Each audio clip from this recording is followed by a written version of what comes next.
امبارح ابتدى مسلسل لام شمسية بتاع أمينة خليل وأحمد السعداني من أول حلقة الحلقة قفلت على نهاية قوية جدا وعلى موضوع شائك جدا، وهو التحرش بالأطفال، وخصوصا من الناس القريبين، العم وصاحب الأب والخال والجد، الناس اللي احنا لا يمكن نشك فيهم، وبنديهم الأمان وبنسيب الولاد معاهم لفترات طويلة، وممكن نقفل عليهم باب أوضة واحد لأنه هو من لحمه او من دمه او هو صاحبه او هو حبيبه.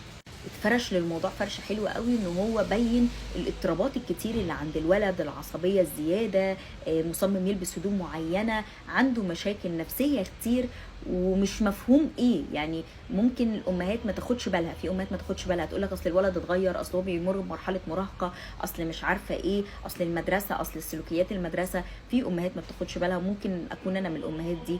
ممكن يكون الطفل يكون بيتعرض لحاجات هو مش عارف يقولها، بس بفطرته السليمه اللي ربنا خلقنا عليها، الطفل بنت او ولد بيكون عارف انه بيتعرض لاذى او لحاجه مش ادميه، حاجه مش طبيعيه.